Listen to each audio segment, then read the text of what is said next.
नमस्कार. वैभव खानोलकर सरांचा लेख माझ्या वाचनात आला आत्ता आणि तो लेख वाचून खूप बरं वाटलं. आम्ही जी प्रामाणिकपणे गोष्ट सांगण्याचा प्रयत्न केला ती तळमळ त्यांच्यापर्यंत पोहोचली असावी, त्यामुळेच ते असा लेख लिहू शकले. दशावतारी कला, दशावतारी नाटकं, दहीकाले हा माझ्या जगण्याचा लहानपणीपासूनचा भाग आहे. लहानपणीपासून आम्ही आपल्या गावांमध्ये हे पाहिलंय आणि तेच अख्ख्या जगासमोर मांडायचा आम्ही प्रयत्न केला.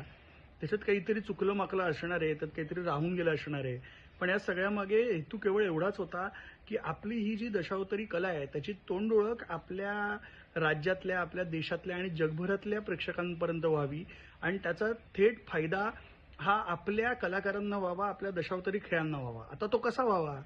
तर लोकांचे आपल्याकडे लक्ष वेधून घेतलं तर आपले दहीकले बघितले जातील. आपल्या दशावतारी नाटकांना मुंबई, पुण्याच्या पलीकडे राज्यभरातून आणि देशभरातून मागणी होईल आणि आपले जे कलाकार आहेत ते किती ग्रेट आहेत हे कळतील.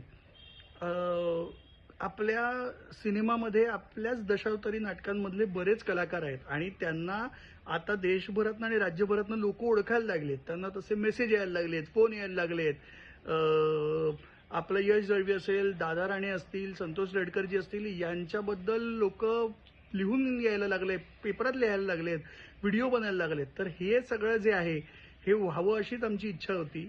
त्यात काही कमी जास्त राहून गेलं असेल तर म्हणजे मला माफ करा, पण आपण अजून अजून दशावतारी कला आणि आपली दशावतारी नाटकं जगभरात जाण्यासाठी प्रयत्न करूया.